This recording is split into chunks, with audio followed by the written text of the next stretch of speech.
I collapsed at work. Doctors called my son. He never showed up or called back. Instead, his wife tagged me in a family photo. Perfect day without the drama queen.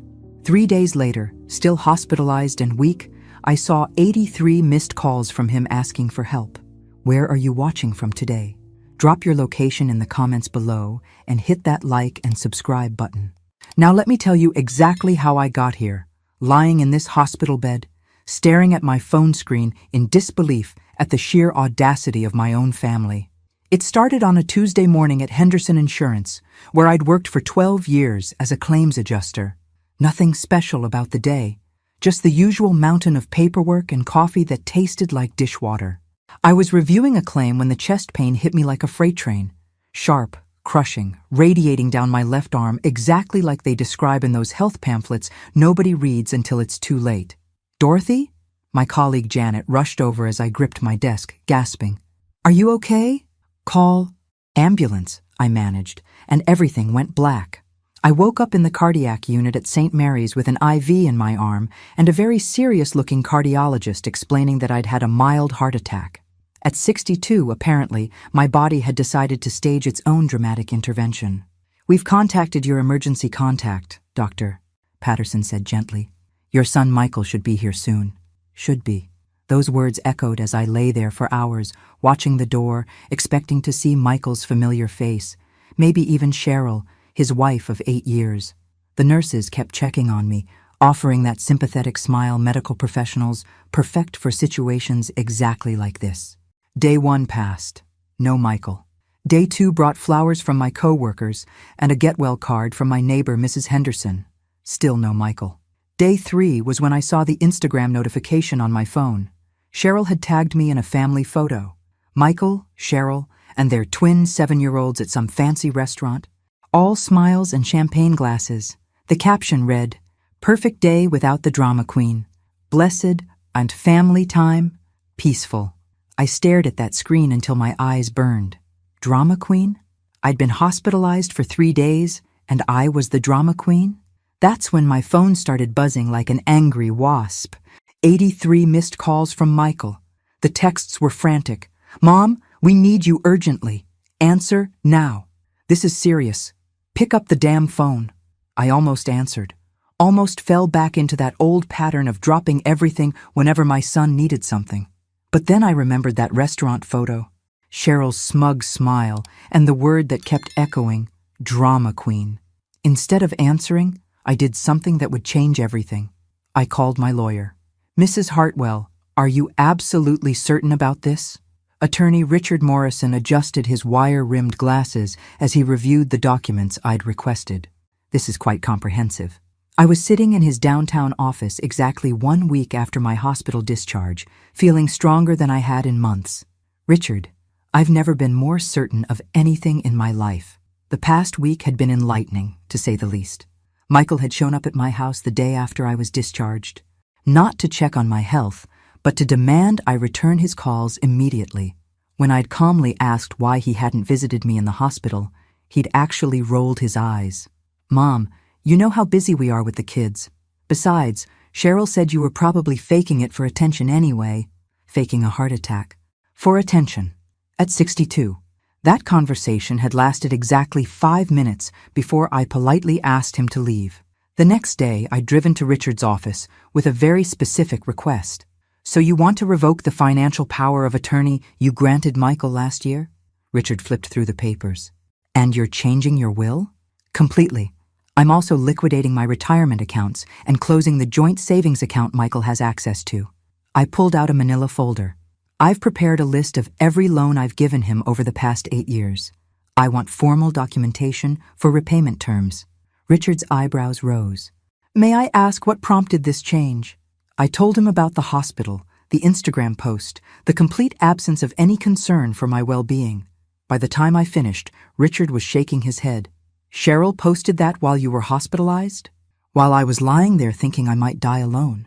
Yes. Richard made several notes. The power of attorney revocation is straightforward. The will changes will take about 2 weeks. Regarding the loans, he paused. Dorothy, the total here is significant. $47,000 over 8 years for various emergencies and investments that never materialized. I know. I kept records. I'd spent the previous evening going through old bank statements and check stubs. The numbers were staggering when you added them up. I want a formal repayment plan, market rate interest, legal documentation. This will likely cause significant family tension. I thought about Cheryl's Instagram caption, about Michael's casual dismissal of my heart attack, about 8 years of being treated like an ATM with gray hair and a pulse. Richard, I've realized something important this week. I've been confusing being useful with being loved. That ends now. My phone buzzed with another text from Michael. Mom, this is ridiculous. Call me back. We have plans that require your help. Plans that required my help. Not, we're worried about you, or glad you're okay. Just more demands on my resources. I showed Richard the text. He winced. When do you want to serve him with the documentation? Tomorrow. And Richard? I want to be there when he gets it. The look on Michael's face when Richard handed him the legal papers was worth every penny I was paying in attorney fees. We were sitting in Michael's pristine living room. You know, the one I'd helped finance with a $20,000 emergency loan 2 years ago. What the hell is this? Michael scanned the documents, his face growing redder with each page. It's a formal loan agreement, Richard explained calmly. Your mother is converting all previous financial assistance into documented loans with standard repayment terms. Cheryl appeared from the kitchen, took one look at the papers in Michael's hands, and her perfectly made-up face went pale. You can't be serious, she said, addressing me directly for the first time in months. After everything we've done for you? I almost laughed. Everything they'd done for me? Like ignoring my heart attack to post family photos? What exactly have you done for me, Cheryl? I kept my voice pleasantly neutral, though my pulse was racing. She gestured vaguely around their expensive living room. We include you in family events. We let the kids spend time with you. We invite you for holidays. Let me. Include me. As if my presence in my own son's life was some kind of charity they provided. Mom, Michael's voice had taken on that wheedling tone I remembered from his teenage years. You're overreacting. So Cheryl made a little joke on Instagram. So what? We've been family for 8 years. A joke? I pulled out my phone and read the post aloud. Perfect day without the drama queen. Which part was the funny part? Michael? The part where I was hospitalized? Or the part where none of you cared enough to visit? We were busy, Cheryl snapped. The twins had soccer practice, and Michael had that conference call with Tokyo. We can't drop everything every time you have a little medical episode. A little medical episode. That's what they called my heart attack. Richard cleared his throat. The documentation is quite thorough. The total amount of $47,000 will be repaid over 36 months at 6% interest. First payment is due in 30 days. Michael's face had gone from red to purple. $1,300 a month. Mom, you know we can't afford that right now. I stood up, surprised by how steady I felt. Then perhaps you should have thought about that before you decided I was a drama queen having a little medical episode. This is insane, Cheryl hissed. You're punishing us because your feelings got hurt. No, Cheryl. I'm simply treating our financial relationship the way I should have from the beginning, like adults conducting business rather than a parent enabling ungrateful children. The twins came running in from the backyard, and for a moment, my resolve wavered. 7-year-old Emma threw her arms around my waist. Grandma Dorothy, did you bring us presents? My heart clenched. This was the part I'd been dreading most. Not today, sweetheart, but I'll see you soon. I kissed the top of her head, inhaling that sweet little girl scent that always made me want to forgive everything. Michael must have seen my hesitation because his expression shifted. Mom, think about the kids. You're really going to let money come between us and your only grandchildren? There it was. The manipulation I should have recognized years ago, using the children as leverage, making me choose between my financial security and access to my grandchildren. For just a moment, I wavered. Then I remembered lying alone in that hospital bed, wondering if I was going to die surrounded by strangers while my family enjoyed their perfect day. Michael, the children will always be welcome in my home, but the Bank of Dorothy is officially closed. As I walked to my car, I heard Cheryl's voice through the open window. I told you this would happen if we didn't put her in that assisted living place last year. Assisted living. They'd been planning to warehouse me while continuing to drain my savings. The pieces were finally clicking into place. I sat in my car for a moment, hands shaking slightly as I processed what I'd just learned. This wasn't just about the Instagram post or the missed hospital visits. They'd been planning to control my life completely. My phone buzzed with a text from an unknown number. "Mrs. Hartwell, this is Jennifer Walsh from Sunset Manor Assisted Living. Your son made inquiries about our services last year but never followed up. Are you still interested in our facility?" I stared at the message, my blood running cold. Michael had actually contacted assisted living facilities, while I was healthy, independent, and financially supporting his lifestyle. I forwarded the text to Richard with a message. "We need to talk. This goes deeper than I thought." The private investigator Richard recommended looked nothing like what I'd expected. Sandra Martinez was a 40-something former police detective with kind eyes and a very serious expression as she reviewed the information I'd provided. "You suspect your son and daughter-in-law were planning to have you declared incompetent?" We were sitting in a quiet corner of a downtown cafe, far from anywhere Michael or Cheryl might accidentally see us. I'd spent the previous week gathering documents and trying to piece together a timeline that was becoming more disturbing by the day. "Look at this." I showed Sandra the assisted living brochure I'd found hidden in Michael's car when I'd borrowed it last month. Plus the text from Sunset Manor. And this. I handed her a folder containing medical appointment summaries I'd requested from my doctor's office. 3 different times over the past year, someone had called asking about my cognitive abilities and whether I showed signs of confusion or memory loss. The calls were made by someone claiming to be a concerned family member, Sandra read from the notes. "Dr. Williams documented that you showed no signs of cognitive decline during your regular checkups," which means someone was fishing for evidence that didn't exist. I sipped my coffee, trying to stay calm. "Sandra, I need to know how deep this goes. What exactly were they planning?" Sandra pulled out a legal pad. "Based on what you've shown me, it appears they may have been building a case for guardianship. If they could demonstrate you were becoming mentally incompetent, they could petition the court to make Michael your legal guardian." The word hung in the air between us like a death sentence.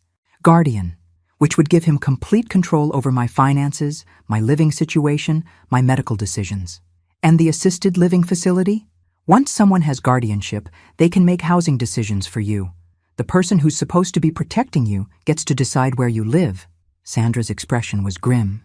"I've seen cases where perfectly competent seniors end up locked in facilities while their children drain their assets."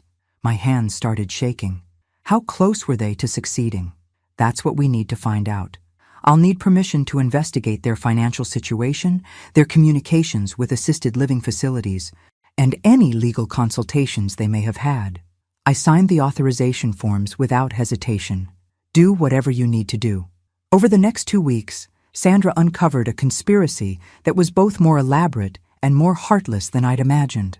She called me on a Thursday evening with her preliminary report. "Dorothy, you're going to want to sit down for this." I was already sitting, but I gripped the arm of my chair anyway. Michael and Cheryl consulted with an elder law attorney 6 months ago about the guardianship process. They also met with a financial planner about how to manage a large inheritance. Most disturbing, they've been researching something called quiet title procedures. What does that mean? It's a legal process for transferring property ownership when the current owner is unable to manage their affairs.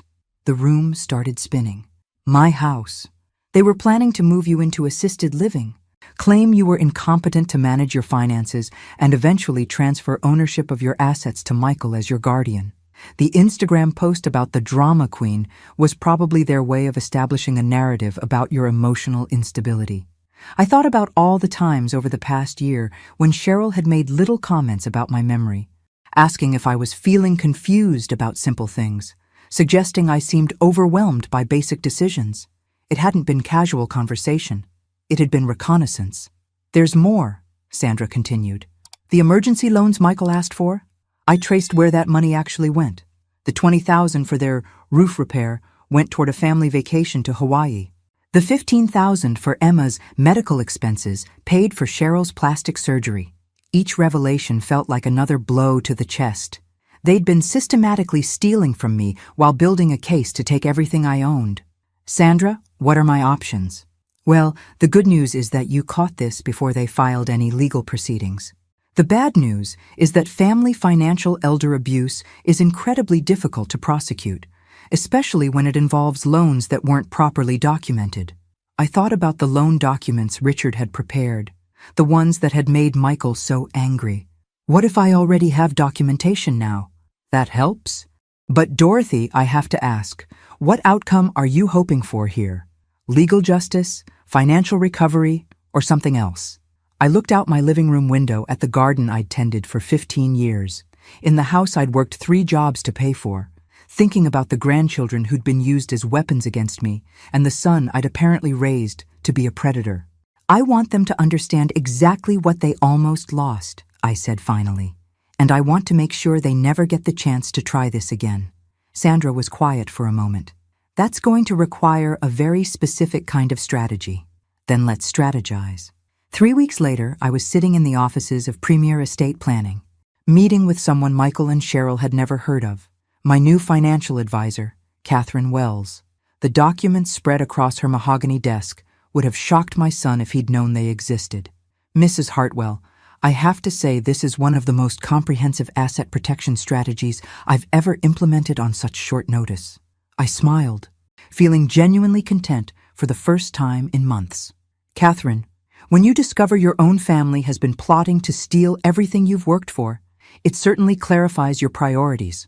Sandra's investigation had been thorough, but it was Catherine who'd shown me how to build an impenetrable fortress around my assets.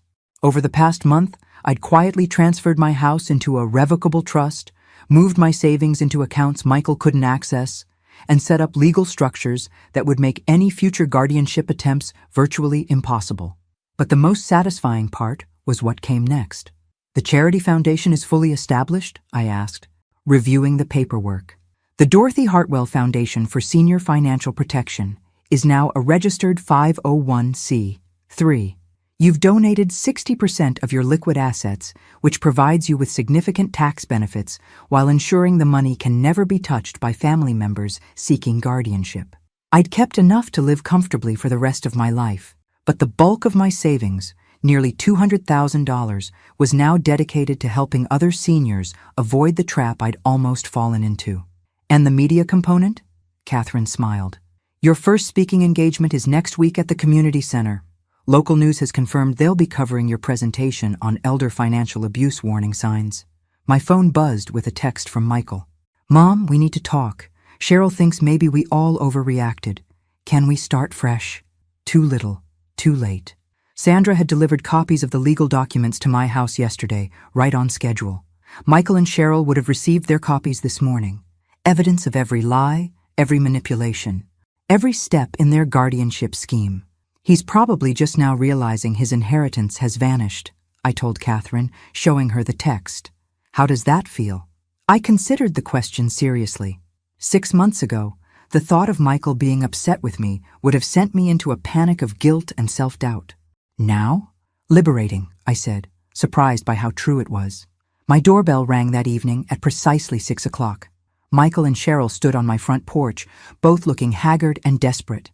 Cheryl was actually crying, the first genuine emotion I'd seen from her in years. Mom, Michael's voice cracked slightly. We got the documents from your investigator. This is all a huge misunderstanding. I invited them in, more curious than angry at this point. They sat stiffly on my couch while I took my favorite armchair, feeling oddly like I was receiving guests rather than hosting my own family. Which part was the misunderstanding? I asked pleasantly. The part where you planned to have me declared incompetent? Or the part where you were going to steal my house? Cheryl's tears increased. We never wanted to hurt you. We thought you'd be happier in a place with people your own age, where you'd have activities and care if you needed it, while you lived in my house and spent my money. The attorney said it was legal, Michael protested.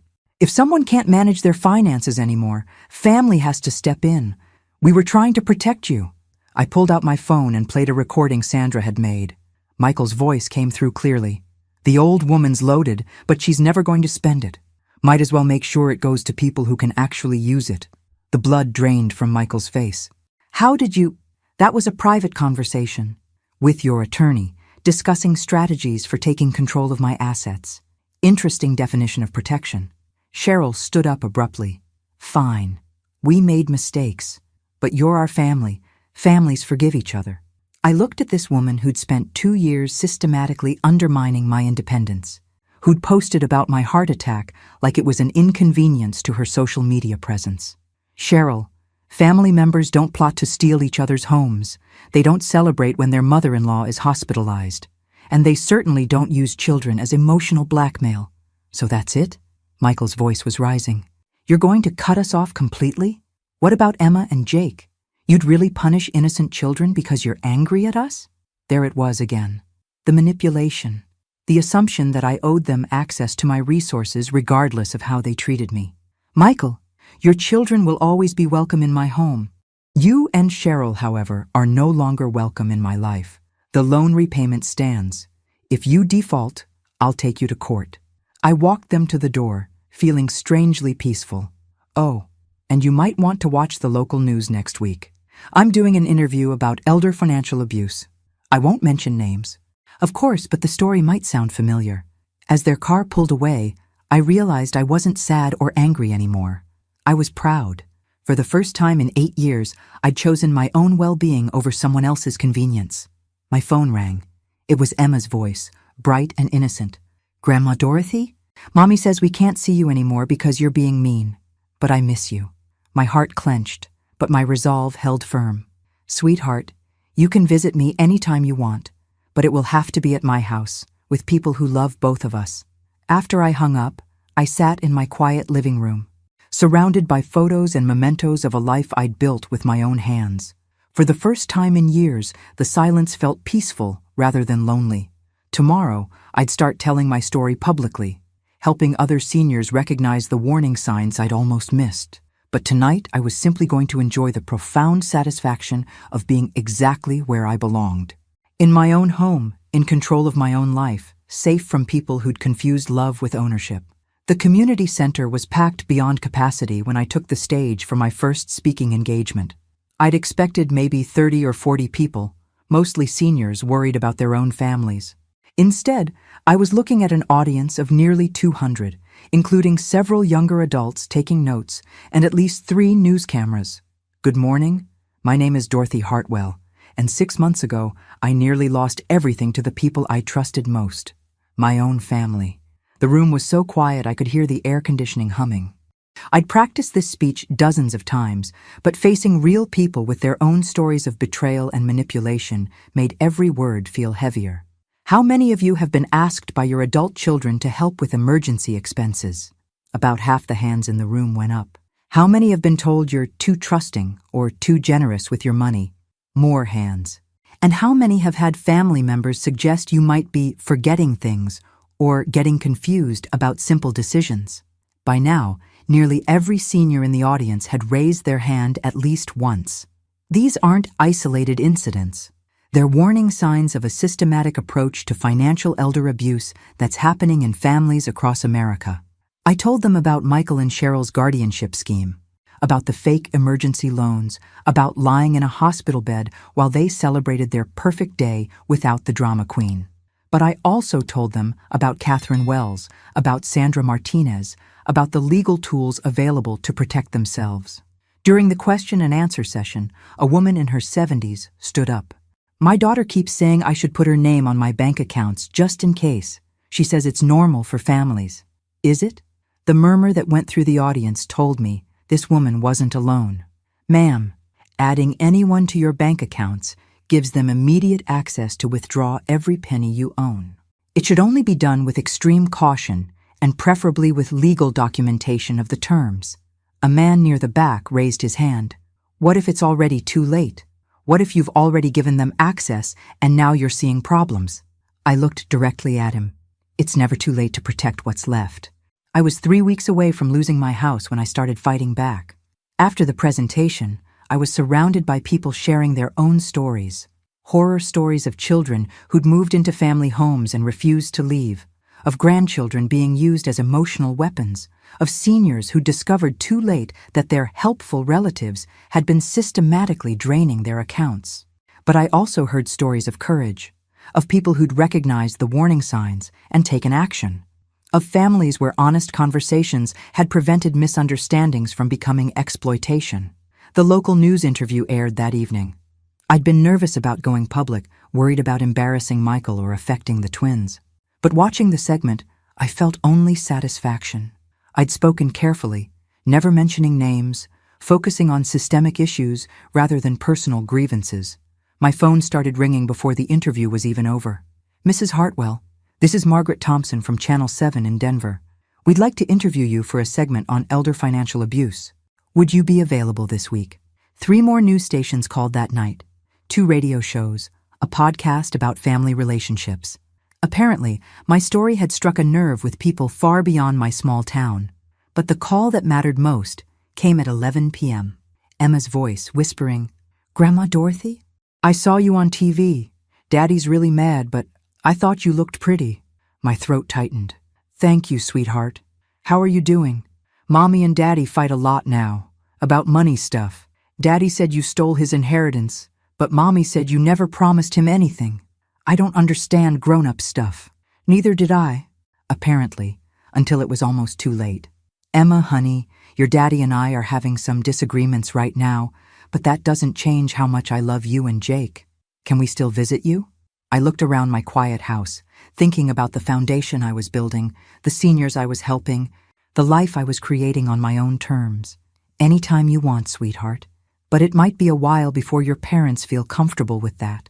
After she hung up, I sat with my tea, processing the day. 6 months ago, I'd been a lonely widow whose greatest fear was being abandoned by her family. Now I was a public speaker, a foundation director, and apparently some kind of reluctant expert on financial elder abuse. The irony wasn't lost on me. Michael and Cheryl's scheme to isolate and control me had backfired spectacularly. Instead of making me more dependent, their betrayal had forced me to build a completely independent life. Instead of keeping me quiet and compliant, their manipulation had given me a platform and a voice. My phone buzzed with a text from an unknown number. "Saw you on the news tonight. Thank you for giving me the courage to ask my son for documentation of the $30K I loaned him last year. Turns out he's been lying about what it was for. Margaret K." That text was worth more than any amount of money Michael could ever repay. I was building something now that was bigger than my hurt feelings or family drama. I was creating resources for people who found themselves in situations I'd almost been trapped in. And tomorrow, I had 3 more speaking engagements scheduled and a meeting with a publisher interested in turning my story into a book. Michael had called me a drama queen. Turns out he was right. I was dramatic enough to survive his attempted financial murder and turn it into something that would help thousands of other people. Sometimes the best revenge is living well, and sometimes it's making sure your story prevents other families from making the same mistakes yours did. Wong. The letter arrived on a Tuesday, delivered by registered mail with Michael's signature required. I watched from my living room window as the postal worker handed him the thick envelope, saw his face change as he read the return address. Morrison and Associates, attorneys at law. It had been 2 months since my television interview, and the response had been overwhelming. The Dorothy Hartwell Foundation was now receiving calls from seniors across 3 states. I'd been invited to speak at conferences in Chicago and Atlanta, and most importantly, I'd been working with Richard Morrison on something that would ensure Michael and Cheryl could never attempt their guardianship scheme again. The phone rang within an hour of the mail delivery. "Mom, what the hell is this?" Michael's voice was tight with barely controlled rage. "I assume you're referring to the competency evaluation report?" I kept my tone pleasant and professional. "Dr. Sarah Chen is one of the most respected geriatric psychiatrists in the state. Her assessment should put any concerns about my mental capacity to rest permanently." The 3-hour evaluation had been Sandra's idea. If Michael and Cheryl ever tried to claim I was incompetent, we wanted ironclad proof of my mental acuity from an unimpeachable source. "A perfect score on cognitive testing," I continued, enjoying the silence on his end. "Excellent emotional regulation, superior financial reasoning abilities, and I quote, no evidence whatsoever of diminished capacity or decision-making ability." Dr. Chen was particularly impressed by my strategic planning skills. "Why are you doing this to us?" The whine in his voice reminded me of his teenage years when consequences finally caught up with his choices. Michael, I'm protecting myself from people who tried to steal my home and my independence. The fact that those people happen to be my son and daughter-in-law is unfortunate, but it doesn't change what you attempted. We never tried to steal anything. We were worried about you living alone, making financial decisions without help. You thought you could manipulate me into assisted living while you moved into my house and managed my assets. Sandra's investigation was very thorough. A long pause. Then, you hired a private investigator to spy on your own family? To protect myself from people who were planning to have me declared incompetent. Yes, I could hear Cheryl's voice in the background, sharp and angry, though I couldn't make out the words. Mom, this has gone too far. Cheryl's talking about moving out of state, taking the kids somewhere we can start fresh. There it was, the final card in their manipulation deck. Take away my access to Emma and Jake unless I capitulated to their demands. That's certainly your choice, Michael, though I'm curious how you'll afford a move while you're still repaying the $47,000 in loans. Those weren't loans, they were gifts, family helping family. Then you won't mind the payment schedule Richard prepared. $1,300 a month for 36 months. Starting next week. We can't afford $1,300 a month. You know that. I did know that. Sandra's financial investigation had revealed that Michael and Cheryl were living far beyond their means, using credit cards and loans to maintain a lifestyle they couldn't actually afford. My emergency money had been subsidizing their spending for years. Then I suggest you adjust your lifestyle accordingly. Downsize the house, trade in the BMWs, cancel the country club membership, live within your actual means for once. You're really going to destroy your own family over money? The audacity was breathtaking.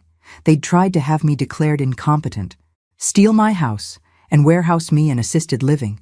But I was the one destroying the family? Michael, I'm not destroying anything. I'm simply refusing to finance my own victimization any longer. The kids ask about you. Emma cries because she doesn't understand why Grandma doesn't visit anymore. My chest tightened, but I forced myself to stay focused. Emma is welcome to visit me anytime. You know that. But I won't pretend that what you and Cheryl did was acceptable just to maintain access to my grandchildren. So, that's it? You're choosing pride over family? I'm choosing self-respect over abuse. There's a difference. After I hung up, I sat quietly for a few minutes, processing the conversation. A year ago, Michael's threats to move away with the children would have sent me into a panic. I would have apologized, capitulated, done whatever was necessary to maintain the relationship. Now, I felt sad, but not desperate. The foundation work was giving me purpose. The speaking engagements were connecting me with people who valued my experience and insight. I had created a life that didn't depend on other people's approval or access to their children. My phone buzzed with a text from Catherine Wells. The trust modifications are complete. Your assets are now protected by structures that would require a team of attorneys and several years to challenge successfully. Another text from Sandra. The background check on the assisted living facility reveals they've been investigated twice for questionable practices regarding patient assets. Your instincts about avoiding that place were correct.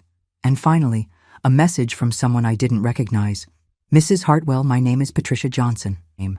I heard your interview on the radio last week and realized my daughter has been using the exact same tactics you described. With your advice and a good attorney, I stopped her before she could get guardianship. Thank you for saving my independence. A fellow strong woman. I printed Patricia's message and added it to the folder I kept of similar letters and emails. Nearly 50 now, from people who'd recognized the warning signs and taken action to protect themselves. Outside my window, I could see Michael and Cheryl loading suitcases into their car, probably going to stay with her parents while they figured things out. Part of me wanted to run outside, apologize for everything, offer to forgive and forget just to have access to Emma and Jake again. But a larger part of me recognized that giving in now would only teach them that threats and emotional blackmail still worked. That I was still the same woman who could be manipulated and controlled. I wasn't that woman anymore. I was someone who hired private investigators when threatened. Someone who built legal fortresses around her assets. Someone who turned personal betrayal into public education. I was, as Michael had once called me, a drama queen. And I was finally proud of it. The call came at 6 in the morning, jolting me from sleep. Unknown number. but something made me answer anyway. Mrs. Hartwell, this is Detective Rebecca Santos with the State Attorney General's office. I need to speak with you about your son, Michael. I sat up, fully awake now. Is everything all right? Has something happened to him? Ma'am, we've been investigating a financial fraud scheme involving assisted living facilities. Your son's name has come up in our investigation. My blood went cold. What kind of fraud scheme? Can we meet in person? This isn't something I want to discuss over the phone. 2 hours later, Detective Santos was sitting in my living room with a folder thick with documents and photographs. She was younger than I'd expected, maybe 40, with the kind of tired eyes that suggested she'd seen too much family-related cruelty in her career. Mrs. Hartwell, we've been tracking a network of individuals who target seniors for financial exploitation. They work with certain assisted living facilities to create artificial emergencies that require guardianship proceedings. She opened her folder and showed me a photograph of a man I'd never seen before. This is David Kellerman. He approaches families with senior members who have significant assets. He helps them build cases for incompetency declarations. What does this have to do with Michael? Detective Santos pulled out another photograph. This one showed Michael and Cheryl sitting across from David Kellerman in what looked like a restaurant booth. This photo was taken 3 months ago. We believe your son and daughter-in-law hired Mr. Kellerman to help them gain guardianship over you. The room started spinning. It was one thing to know Michael had consulted with an attorney about guardianship. It was another to learn he'd been working with professional criminals. What exactly does this network do? They help family members manufacture evidence of mental incompetence, then fast-track guardianship proceedings through judges who don't ask too many questions. Once they have control, they place the senior in a facility that overcharges for care while systematically draining their assets. Detective Santos showed me more photographs. A luxury assisted living facility that looked more like a prison. Documents showing residents charged $15,000 a month for basic care while their families sold off their homes and investments. How many people are involved in this scheme? We've identified at least 40 families across 6 states. The estimated theft is over $12 million. $12 million. Stolen from seniors who trusted their own children. Mrs. Hartwell, we believe your son paid Mr. Kellerman $20,000 for his services. The emergency loan for Emma's medical expenses. The money that had actually paid for Cheryl's plastic surgery. Except apparently, some of it had gone to hire a professional to help them steal my life. What do you need from me? Detective Santos leaned forward. We need you to consider wearing a wire. The words hit me like a physical blow. You want me to spy on my own son? Michael has been trying to contact you. Hasn't he? Attempting to reconcile? I thought about the increasingly desperate voicemails he'd been leaving. The flowers that arrived yesterday with a card reading, "Please forgive me, Mom. We need to talk." Yes, but I've been ignoring him. What if you didn't? What if you agreed to meet with him and let him explain himself? I stared at the photographs spread across my coffee table. My son, sitting with a professional criminal, planning to have me declared incompetent and warehoused in a facility that would slowly drain every penny I'd worked 40 years to save. You think he'll confess? Criminals get sloppy when they're desperate. Mr. Kellerman has been arrested, and his associates are talking to save themselves. Michael knows his scheme is falling apart. He might say things he wouldn't normally say. I thought about Emma and Jake, innocent children caught in the middle of their parents' greed. About the seniors I'd been speaking to, sharing my story to prevent exactly this kind of exploitation. If I do this, What happens to Michael? Detective Santos's expression was compassionate, but firm. Ma'am, your son hired a professional criminal to help him steal your home and your independence. The state takes elder financial abuse very seriously. He could go to prison. He could go to prison for what he already did. Mrs. Hartwell, we're just trying to gather evidence to stop him from doing it to other families. I looked around my living room, thinking about how close I'd come to losing all of this. If I hadn't had that heart attack, if I hadn't seen Cheryl's Instagram post, if I hadn't gotten angry enough to fight back, I'd probably be sitting in a sterile facility right now while Michael sold my furniture and Cheryl redecorated my house. Other families? Mr. Kellerman's records show he was already working with your son to identify other potential targets. Elderly neighbors, friends from your church. People who trust your family and might be susceptible to similar schemes. Mrs. Henderson from next door. Sarah Williams from my book club. Gentle, trusting women who'd known Michael since he was a child and would never suspect he might try to hurt them. When do you need an answer? Michael called this morning asking to meet with you tomorrow afternoon. If you're willing to help us, we need to prepare today. I thought about the woman I'd been a year ago. Trusting, accommodating, willing to sacrifice anything to maintain family harmony. Then I thought about the woman I'd become. Someone who hired private investigators and built legal fortresses and turned personal betrayal into public education.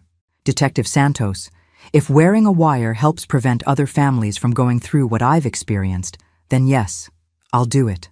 She nodded grimly. I should warn you, Mrs. Hartwell. What you hear tomorrow might be difficult. When people think they're talking to someone they can manipulate, they often reveal more than you might want to know. I thought about the Instagram post celebrating my heart attack, about the assisted living brochures hidden in Michael's car, about the professional criminal he'd hired to steal my life. Detective, I think I've already heard the worst of it, but as it turned out, I was wrong. The wire was smaller than I'd expected, just a tiny device taped under my blouse. Detective Santos and her team were parked in an unmarked van across the street from the coffee shop where Michael had asked to meet me.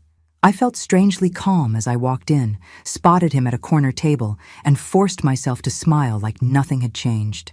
Mom! Michael stood up awkwardly, clearly unsure whether to hug me or shake my hand. Thank you for agreeing to meet. I sat across from him, noticing how tired he looked. Dark circles under his eyes, rumpled shirt, the kind of stressed appearance that comes from sleeping badly for weeks. You said it was urgent. He nodded, glancing around nervously. Mom, I need to tell you some things. About what really happened with the guardianship stuff. About why we did it. The recording device felt warm against my skin as I leaned forward encouragingly. I'm listening. First, you have to understand that we never meant to hurt you. Everything we did, we thought it was for your own good. The lies came so easily to him. I wondered if he actually believed them, or if this was just the story he'd practiced. Explain it to me. Michael pulled out his phone and showed me a photo of a house I didn't recognize. Massive, sprawling, with a circular driveway and what looked like a 4-car garage. This is in Scottsdale. Cheryl found it 3 months ago. It's perfect for the kids. Good schools, pool, enough room for everyone. He paused meaningfully. Including you. It's lovely, but I don't understand what this has to do with we were going to surprise you. Move you to Arizona with us, get you settled in a beautiful place where you'd have professional care available, activities with people your own age. The facility we looked at has golf, art classes, even a library. The assisted living facility. He was presenting their plan to warehouse me as a gift. That's very thoughtful, but Michael, I'm happy in my own home. His expression shifted, becoming more desperate. Mom, you can't see it, but you're declining. The forgetfulness, the confusion about financial decisions, the way you overreacted to that little Instagram post. Cheryl and I have been worried sick. I almost laughed. Little Instagram post. Celebrating my heart attack was little. What financial confusion? All those loans you gave us without proper documentation. A competent person would have insisted on contracts, payment terms. You just handed over money because we asked. That's not normal behavior for someone handling their finances responsibly. The audacity was breathtaking. He was using my generosity as evidence of incompetence. So you decided I needed professional help. We consulted with an expert. Yes, someone who helps families navigate these difficult transitions. He leaned forward earnestly. Mom, guardianship isn't about taking anything away from you. It's about protecting you from people who might try to take advantage. What people? Michael's face darkened. That private investigator you hired. For one. Do you have any idea how much she charged you? Over $8,000 to dig up dirt on your own family. A competent person wouldn't have fallen for that scam. Protecting me by stealing my house and warehousing me against my will, while simultaneously accusing the people actually protecting me of being scams. The psychological manipulation was masterful. Tell me about the expert you consulted. His name was David Kellerman. He specializes in helping families with senior care transitions. He explained how the legal system works, how to document concerns about someone's declining capacity. What kind of documentation? Michael reached into his jacket and pulled out a small notebook. My heart stopped as I recognized it. My own handwriting filled the pages. We kept track of incidents that showed you were having problems. Memory lapses, poor judgment calls, emotional outbursts. He opened the notebook and read, March 15th, Mom forgot she'd already paid her electric bill. Paid it twice. March 22nd, couldn't remember the name of her neighbor's new dog, seemed confused when asked. April 3rd, became irrationally angry when asked simple questions about her finances. Each entry was a normal moment, twisted into evidence of mental decline. Paying a bill twice, something that happens to everyone occasionally. Not remembering a neighbor's pet's name, hardly a sign of dementia. Becoming angry when interrogated about personal finances, actually a healthy response. Michael, these are normal things. Everyone forgets details sometimes. Not like this, Mom. Kellerman explained that families often don't notice the early signs because they happen gradually. He helped us see the pattern. What was the plan once you had guardianship? Michael's expression brightened, as if he was describing a wonderful vacation. The house in Scottsdale has a separate suite perfect for you. 2 bedrooms, a sitting area, your own entrance. The assisted living facility is only 10 minutes away for when you need more intensive care. And my house here? We'd sell it. Obviously. Use the money for your care expenses. Kellerman said the average stay in memory care is about 4 years, so we needed to plan accordingly. 4 years. They'd calculated exactly how long they expected me to live and planned to spend my money accordingly. What about the foundation I started? Michael's face hardened. Mom, that's exactly the kind of poor financial decision we're trying to protect you from. Giving away hundreds of thousands of dollars to strangers because you're angry at your family? Kellerman said that kind of spite-based spending is a classic sign of diminished capacity. Using my own advocacy work as evidence that I was mentally incompetent, I had to admire the thoroughness of their gaslighting. Did Kellerman charge you for this advice? Michael hesitated just long enough to tell me the truth. He's a professional consultant. Of course there were fees involved. How much? That's not important. What matters is protecting you. I leaned back, processing everything he'd said.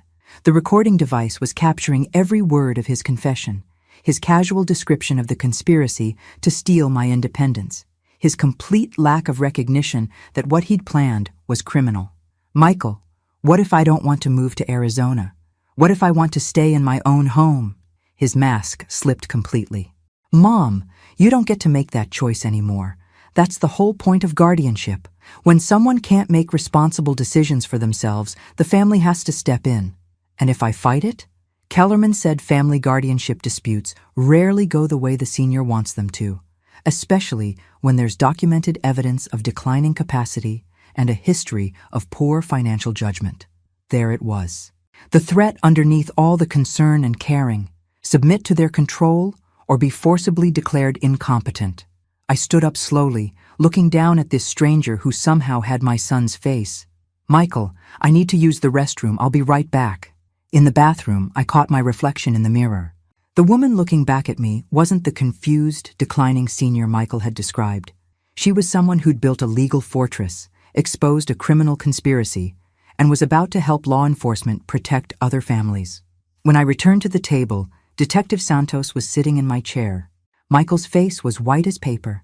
Mr. Hartwell, she said calmly, you're under arrest for conspiracy to commit elder financial abuse.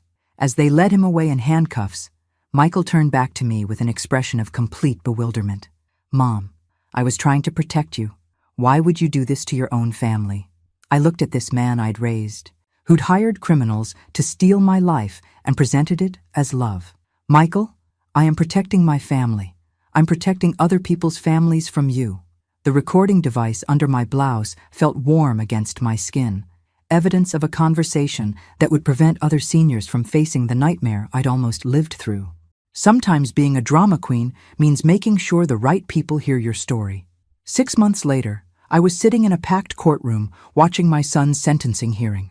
Michael had pled guilty to elder financial abuse conspiracy as part of a deal that would keep him out of federal prison, but would require 5 years of probation and restitution payments to the state's Victim Assistance Fund. Cheryl had filed for divorce 3 weeks after his arrest. She'd moved to her parents' house in Oregon with Emma and Jake. cutting off all contact with Michael and unfortunately with me. I understood her need to protect the children from the media attention, but that didn't make it hurt any less. David Kellerman received 8 years in federal prison. The criminal network he'd built had stolen more than $15 million from seniors across 7 states. The judge called it one of the most callous and systematic exploitation schemes she'd ever seen. But what mattered most to me was what had grown from the ashes of my family's betrayal. The Dorothy Hartwell Foundation was now operating in 12 states, providing legal assistance and education to seniors facing financial exploitation. We'd helped over 300 families recognize warning signs and take protective action. We'd lobbied for stronger guardianship oversight laws and created a rapid response network for families in crisis. My book, The Drama Queen's Guide to Family Financial Abuse, had become an unexpected bestseller. The title was my own small act of defiance, reclaiming the label Michael had used to dismiss me and turning it into a badge of honor. I'd received thousands of letters from readers, but the one I treasured most was written in careful 7-year-old handwriting. Dear Grandma Dorothy, Mommy says we moved because Daddy made bad choices. I miss you, but I saw your picture in a magazine at the dentist office. The article said you help people who are scared. I hope you help lots of people. Love, Emma. P.S. Jake learned to ride a bike. I kept that letter on my desk next to a photo of us from happier times. Before I understood what Michael and Cheryl were capable of, standing outside the courthouse after the sentencing, I was surrounded by reporters and advocates who'd come to hear the conclusion of what the media had dubbed the perfect son scandal. Mrs. Hartwell, one reporter called out, how does it feel to see your son sentenced for trying to defraud you? I thought carefully before answering. It feels like justice, not because I wanted to see my son punished, but because his actions are finally being recognized for what they were, criminal exploitation of someone he was supposed to protect. Do you have any regrets about exposing the conspiracy? That was the question I'd been asking myself for months. Did I regret destroying my relationship with Michael? Did I regret losing access to my grandchildren? Did I regret turning family pain into public advocacy? I regret that it was necessary, I said finally. I regret that my son chose to see me as a resource to exploit rather than a person to respect. But I don't regret protecting myself, and I don't regret preventing other families from experiencing what I went through. What's next for you? I smiled, thinking about the speaking tour scheduled for next month, the new legislation being introduced based on our advocacy work, the Foundation's expansion into elder law reform. More drama, I suppose. The good kind, where standing up for yourself helps other people find their voice too. That evening, I sat in my living room, the same living room Michael had planned to sell while I was warehoused in assisted living, reading emails from seniors around the country. A woman in Texas whose daughter had been pressuring her to add names to her bank accounts. A man in Florida whose son was pushing him to sell his house and move in with family. People who'd read my book, recognized their own situations, and taken action to protect themselves. Each message was a reminder that my family's attempted betrayal had been transformed into something larger and more meaningful than personal revenge. I wasn't just the woman who'd caught her son trying to steal her house. I was someone who'd turned that experience into a movement. My phone rang. The caller ID showed a number I didn't recognize, but I'd learned to answer those calls. They were often from people who needed help. Is this Dorothy Hartwell? The woman who wrote the book? Yes, this is Dorothy. Ma'am, my name is Patricia Williams. I think my grandson is trying to get me declared incompetent. I found some papers he hid in his room, and they look like the things you described in your book. I don't know what to do. I reached for my notebook, the one where I kept contact information for attorneys, investigators, and advocates in every state. Patricia, you've done the hardest part already. You've recognized what's happening and decided to protect yourself. Now, let me help you figure out your next steps. As I began walking Patricia through the warning signs and protective measures, I caught sight of my reflection in the window. The woman looking back at me wasn't the trusting, accommodating person I'd been a year and a half ago. This woman had survived attempted financial murder by her own family and turned that survival into a mission. Michael had been right about one thing. I was a drama queen. I was dramatic enough to fight back when attacked, dramatic enough to hire investigators and build legal fortresses, dramatic enough to turn personal betrayal into public education. And most importantly, dramatic enough to make sure that other seniors wouldn't have to lie alone in hospital beds, wondering if their families saw them as burdens to be managed rather than people to be loved. Some stories end with reconciliation and forgiveness. This one ended with something better: the knowledge that even the cruelest betrayal can become the foundation for protecting other people from the same fate. I was exactly where I belonged, in my own home, in control of my own life, using my voice to make sure other people could say the same thing. The drama queen had found her stage, and the performance was far from over. Thanks for listening. Don't forget to subscribe and feel free to share your story in the comments. Your voice matters.